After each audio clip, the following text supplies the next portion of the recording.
Hi friends, welcome to our channel. இன்னைக்கு 30 days spoken English classல day 21 பார்க்க போறோம். Willum woodum எப்படி யூஸ் பண்ணலாம் அப்படினு பார்க்கலாம். First வந்து will பாருங்க. Will வந்து நமக்கு ஆல்ரெடி தெரியும். Simple future tenseல நம்ம சொல்றது நான் ஒரு விஷயம் பண்ண போறேன்.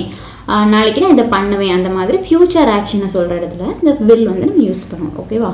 would எங்கெல்லாம் யூஸ் பண்ணுவோம் அப்படினா ஒரு past will ஓட past tense தான் would அப்படினு யூஸ் பண்ணுவோம். இது எங்கெல்லாம் யூஸ் பண்ணுவோம்னா first வந்து ஒரு ஹைப்போதெட்டிக்கல் சிச்சுவேஷன் அதாவது இப்போ பார்த்தீங்கன்னா நான் வந்து லாட்ரி வின் பண்ணினேன்னா நான் வந்து ஒரு புது ஹவுஸ் வந்து வாங்கியிருப்பேன் ஒரு வீடு வாங்கியிருப்பேன் அப்படின்னு ஒரு பாஸ்டில் இது நடக்காத ஒரு பாஸ்ட்டை சொல்கிறதுக்கு நான் வின் பண்ணியிருந்தால் நான் வாங்கியிருந்திருப்பேன் இப்போ ரெண்டுமே நடக்கலை ஸோ நடக்காத பாஸ்ட்டை சொல்கிறதுக்கு நம்ம வந்து இந்த would யூஸ் பண்ணுவோம். இன்னொன்று ஒரு பொலைட் ரெக்வஸ்ட் கேட்குற இடத்துல பொலைட் ரெக்வஸ்ட்னால் எனக்கு அந்த சால்ட்டை பாஸ் பண்ண முடியுமா இது வந்து நம்ம could யூஸ் பண்ணி பார்த்தோம். could you please pass me the salt அப்படின்னு பார்த்தோம். இதே இது நம்ம would யூஸ் பண்ணியும் கேட்கலாம். Okay would you please pass me the salt. Okay next வந்து நம்மளோட ஒரு ஹேபிட் பாஸ்டில் என்னோட ஹேபிட்டாக இது இருந்துச்சு அதாவது முன்னாடி உங்களுக்கு இது நான் பண்ணுவேன் என்னோட ஹேபிட் நான் பண்ணுவேன் அப்படின்னு சொல்கிற இடத்துல நான் யூஸ் பண்ணுவோம். அதாவது நாங்கள் வந்து சின்ன பிள்ளையாக இருக்கும்போது எல்லா நாளும் ஈவினிங் வந்து நாங்கள் ஹைட் அண்ட் சீக் விளையாடுவோம் கண்ணாம்பூச்சி விளையாடுவோம் முன்னாடி இருந்த ஒரு ஹேபிட்டை சொல்கிறது. அதுக்கப்புறமா வந்து இன்டைரக்ட் ஸ்பீச்சில் அதாவது இப்போ பார்த்தீங்கன்னா ஒரு எக்ஸாம்பிள் பாருங்கள். டைரக்ட் ஸ்பீச்னா இப்போ வந்து அவன் வந்து நாளைக்கு வருவேன்னு சொன்னான் அப்படின்னு ஒரு ஆள் உங்ககிட்ட சொல்கிறாங்க அதை வந்து நீங்கள் இன்னொருத்தங்கிட்ட சொல்கிறீங்க அப்போ எப்படி சொல்லுவீங்க ஹீ செட் அவன் சொன்னான் ஐ வில் கம் டுமாரோ நான் நாளைக்கு வருவேன்னு அவன் சொன்னான். ஓகே இப்படி சொல்கிறது டைரக்டான ஸ்பீச் அப்படி தானே. ஹீ செட் அவன் என்ன சொன்னானோ அதே சென்டென்ஸை போய் அவங்கள்ட்ட சொல்கிறது டைரக்ட் ஸ்பீச். இது இன்டைரக்ட் ஸ்பீச்சை எப்படி சொல்லுவோம் அவன் சொன்னால் அவன் நாளைக்கு வர்றதா சொன்னான் அப்படிங்கிறத நம்ம இன்னொருத்தங்கிட்ட கன்வே பண்ணும்போது எப்படி சொல்லுவோம் he said he would come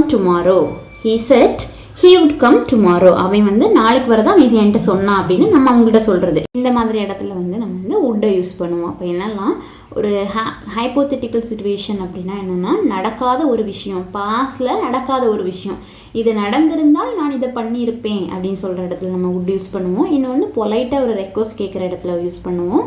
அப்புறம் என்னோடய ஹேபிட் நான் வந்து பாஸ்டில் முன்னாடி என்னோடய ஹேபிட்டாக இருந்து இது அப்படின்னு சொல்கிறது முன்னாடி நான் டெய்லியும் காலையில் வாக் பண்ணுவேன் அப்படின்னு முன்னாடி வந்து என்னோடய ஹேபிட்டை சொல்கிறது நடந்து முடிஞ்ச விஷயம். ஓகே இன்னொன்று வந்து அவங்க வந்து இப்படி சொன்னாங்க அப்படின்னு இன்னொருத்தவங்கிட்ட சொல்கிறது இன்டைரக்ட் ஸ்பீச்சில் சொல்கிறது. இந்த இடத்துலலாம் நம்ம இந்த would வந்து யூஸ் பண்ணுவோம். ஓகே இன்னும் நம்ம என்ன பண்ணலாம்னா வில்லுக்கும் woodக்கும் ஒரே சேம் சென்டென்ஸ் எடுத்து வில்லில் சொன்னால் என்ன மீனிங் woodல சொன்னால் என்ன மீனிங் அப்படின்னு பார்க்கலாம்.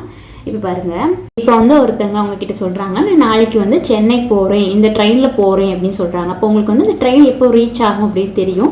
ஸோ அவங்கக்கிட்ட நீங்கள் சொல்கிறீங்க நீங்கள் நாளைக்கு வந்து 8 மணிக்கு சென்னையில் இருப்பீங்க அப்படின்னு சொல்கிறீங்க. அப்போ இதை எப்படி சொல்லணும் you will be in Chennai by 8 PM tomorrow 8 AM tomorrow நாளைக்கு 8 மணிக்கு நீங்கள் வந்து சென்னையில் இருப்பீங்க அப்படின்னு சொல்கிறோம். இது நீங்கள் வந்து சென்னையில் இருப்பீங்க அப்படின்னு நான் நினச்சேன் அப்படின்னு சொல்கிறதுக்கு இது வந்து பாஸ்ட். அப்போ பாஸ்ட்டுக்கு என்ன யூஸ் பண்ணணும் I thought you would be in Chennai by 8 AM tomorrow நீங்கள் சென்னையில் இருப்பீங்க 8 மணிக்கு நீங்கள் இருப்பீங்க அப்படின்னு நான் நினச்சேன்.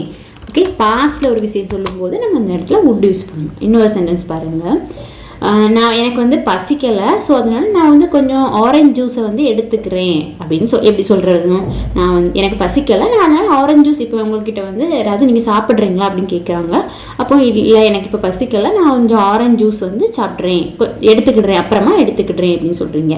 அப்போ எப்படி சொல்லணும் ஐ எம் நாட் ஹங்க்ரி எனக்கு பசிக்கலை so I will just have an orange juice நான் ஆரஞ்ச் ஜூஸ் எடுத்துக்கிடுவேன் எடுக்கிறேன் இல்லை எடுப்பேன் அதாவது ஃப்யூச்சரில் சொல்லுங்கள் ஆரஞ்ச் ஜூஸ் எடுப்பேன் அப்படின்னு சொல்கிறதுக்கு ஐ will just have an orange juice. இதே சென்டென்ஸை பாருங்கள் எனக்கு பசி எடுக்காதனால நான் அவங்கக்கிட்ட சொன்னேன் நான் ஆரஞ்ச் ஜூஸ் எடுத்துக்கிடுவேன் அப்படின்னு நான் அவங்கக்கிட்ட சொன்னேன் அப்படின்னு சொல்கிறது. அதாவது முன்னாடி இப்போ வந்து அவங்க வந்து உங்ககிட்ட சாப்பாடு கேட்டப்போ நீ ஏன் சாப்பிடலை அப்படிங்கிறதுங்க கேட்கும்போது எனக்கு வந்து அந்த டைமில் பசிக்கலை அதனால நான் வந்து அப்புறம் கொஞ்சம் ஆரஞ்ச் ஜூஸ் எடுத்துக்கிடுறேன் அப்படின்னு அவங்கக்கிட்ட நான் சொன்னேன் அப்படின்னு சொல்கிறதுக்கு இந்த இடத்துல பாஸ்டில் தானே இது வருது ஸோ இன்னொருத்தவங்கள்ட்ட கன்வே பண்ணுற மாதிரி வருது. அப்போ அந்த இடத்துல நம்ம வந்து would யூஸ் பண்ணோம். அப்போ இந்த சென்டென்ஸ் எப்படி சொல்லணும் அங்கே எப்படி சொல்லணும் ஐ எம் நாட் ஹங்கிரின்னு சொன்னோம். இங்கே வந்து எனக்கு பசிக்கலை முன்னாடி எனக்கு பசிக்கலை அப்படின்னு ப்ரெசென்ட்டில் சொல்கிறதுக்கு ஐ எம் நாட் ஹங்கிரின்னு சொல்லுவோம். இது வந்து அந்த டைமில் எனக்கு பசிக்கலை அப்படின்னு சொல்கிறோம். அப்போ அந்த ஆம் இருக்க இடத்துல என்ன யூஸ் பண்ணோம் வாஸ் யூஸ் பண்ணோம்.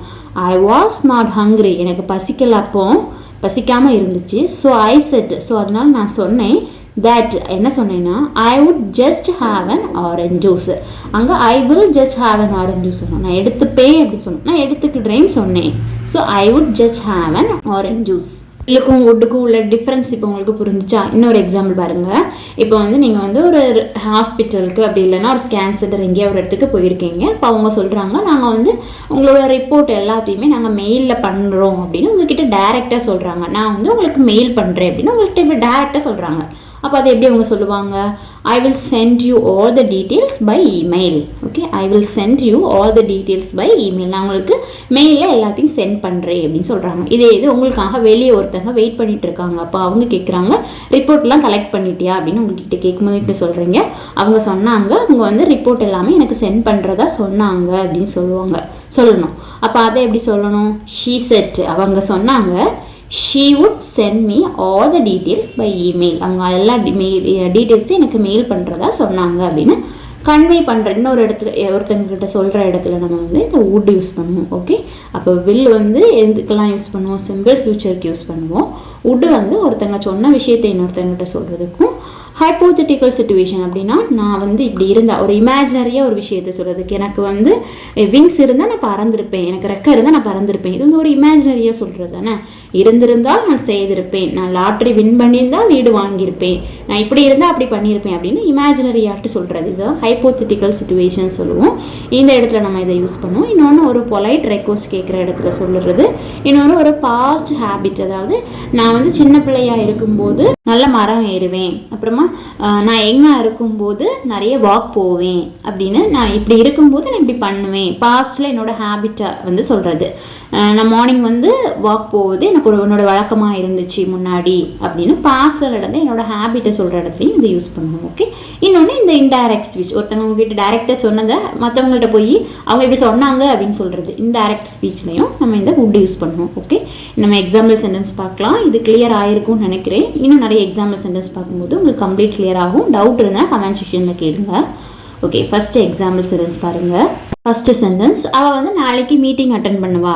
இது என்னது? ஒரு சிம்பிள் பாஸ்ட் டென்ஸ். அப்போ எப்படி சொல்லுவோம்? She will attend the meeting tomorrow.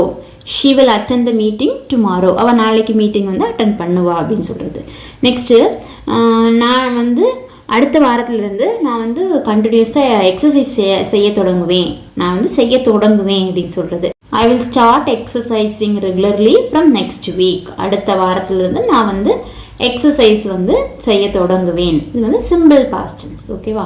அதுக்கப்புறமா இன்றைக்கி வந்து மழை பெய்யும், அப்புறமா மழை பெய்யும், இன்னைக்கு அப்புறமா மழை பெய்யும் அப்படின்னு சொல்கிறது. எப்படி சொல்லணும்? It will rain later today. It will rain later today. Okay, ஒரு ப்ரெடிக்ட் பண்ணி சொல்கிறது. அதனால் இன்னைக்கு பெய்யும், இப்போ இனிமேல் தானே பெய்ய போகுது. Simple past tense. ஓகேவா? நெக்ஸ்ட்டு, நான் வந்து உனக்கு ஹோம்ஒர்க் பண்ணதுக்கு ஹெல்ப் பண்ணுவேன், பண்ணுறேன் இல்லை பண்ணுவேன் அப்படின்னு சொல்கிறது. அப்போது I will help you with your homework. I will help you with your homework. Homework பண்ணதுக்கு நான் ஹெல்ப் பண்ணுவேன். ஓகே, நெக்ஸ்ட்டு, அடுத்த வாரம் வந்து அவள் வந்து அவளோட கிராண்ட் பேரண்ட்ஸை வந்து மீட் பண்ணுவா அப்படின்னு சொல்கிறோம். அப்போ எப்படி சொல்லணும்? She will visit her grandparents next weekend. She will visit her grandparents next weekend. அடுத்த வீக்கெண்டில் அவள் கிராண்ட் பேரண்ட்ஸை மீட் பண்ணுவா அப்படின்னு சிம்பிள் ஃபியூச்சரில் சொல்கிறோம். ஓகே, நெக்ஸ்ட்டு, என்கிட்ட வந்து நிறைய டைம் இருந்திருந்தேன்னா நான் வந்து பியானோ கற்றுட்ருப்பேன். ஸோ இதை எப்படி சொல்லணும்? இதில் என்ன வரும்? ட்ரை பண்ணி பாருங்கள். என்கிட்ட இது இருந்திருந்தேன்னா நான் இதை பண்ணியிருந்திருப்பேன் அப்படின்னு சொல்கிறதுல என்ன வரும்? எஸ், would தான் வரும். அப்போ எப்படி சொல்லணும்? If I had more time, if I had more free time, எனக்கு நிறைய ஃப்ரீ டைம் இருந்திருந்தேன்னா, இங்கே ஏன் ஹேட் யூஸ் பண்ணியிருக்கோம்? இது பாஸ்ட் டென்ஸ். இருந்திருந்ததுன்னா நான் பண்ணியிருந்திருப்பேன். ஹேவ்னா என்கிட்ட இருக்குது அப்படின்னா, ஹேட்னா முடிஞ்ச விஷயத்தை சொல்கிறது. Okay, if I had more free time, என்கிட்ட நிறைய ஃப்ரீ டைம் இருந்திருந்ததுன்னா I would learn how to play the piano. I would learn, நான் வந்து எப்படி பியானோ வாசிக்கணும் அப்படிங்கிறத கற்றுட்ருப்பேன். So okay, I would learn how to play the piano. Okay, next வந்து அந்த விண்டோவை கொஞ்சம் க்ளோஸ் பண்ண முடியுமா அப்படின்னு ஒரு ரெக்வெஸ்ட் பண்ணுறோம். அப்போ எப்படி கேட்கணும்? would you please close the window. would you please close the window. அந்த விண்டோவை கொஞ்சம் க்ளோஸ் பண்ண முடியுமா? ஓகே, நெக்ஸ்ட்டு, நான் வந்து வீட்டுக்கு போனதும் எவ்வளோ சீக்கிரமாக வீட்டுக்கு போகிறேன்னா அப்போ உனக்கு கால் பண்ணுறேன்னு சொல்கிறோம். ஃப்யூச்சரில் சொல்கிறோம். அப்போ எப்படி சொல்லணும்? I will call you as soon as I reach the home. as soon as I reach the home I will call you. Lottery win பண்ணியிருந்தா நான் ஹவுஸ் வாங்கியிருப்பேன். எப்படி சொல்லணும்? எஸ், would தான் வரும். அப்போ எப்படி சொல்லணும்? If I won the lottery. இங்கே ஏன் வின் போடல, ஓன் போட்டிருக்கோம்? ஏன்னா இது முடிஞ்ச விஷயம். பாஸ்ட் டென்ஸ்க்கு நம்ம எப்போவுமே B2 ஃபார்ம் ஆஃப் வெர்ப் தானே யூஸ் பண்ணுவோம். Win, won. So won use பண்ணியிருக்கோம். If I won the lottery I would buy a house. If I won the lottery I would buy a house. நான் வந்து lottery win பண்ணியிருந்தா house வாங்கியிருப்பேன். ஓகேவா? Next, நாங்கள் வந்து கிட்ஸாக இருக்கும்போது ஹைட் அண்ட் சீக் விளையாடணும். எல்லா ஈவினிங்கும் ஹைட் அண்ட் சீக் விளையாடணும். கிட்ஸாக இருக்கும்போது, இது என்னோட பாஸ்ட் ஹேபிட்டை நான் சொல்கிறேன். இப்போ எப்படி சொல்லணும்? When we were kids. இங்கே ஏன் வேர் போட்டிருக்கோம்? வென் வி ஆர் கிட்ஸ் அப்படின்னு சொல்லலை. வி ஆர் கிட்ஸ் அப்படின்னா அது ப்ரெசன்ட் டென்ஸ். நாங்கள் கிட்ஸாக இருக்கும்போதுன்னு சொல்லியிருக்கோம். அப்போ முன்னாடி நடந்தது. அப்போ ஆரோட பாஸ்ட் டென்ஸ் என்னது? Were. So when we were kids, when we were kids, நாங்கள் கிட்ஸாக இருக்கும்போது we would play hide and seek every evening. நாங்கள் வந்து hide and seek வந்து எல்லா ஈவினிங்கும் விளையாடுவோம்.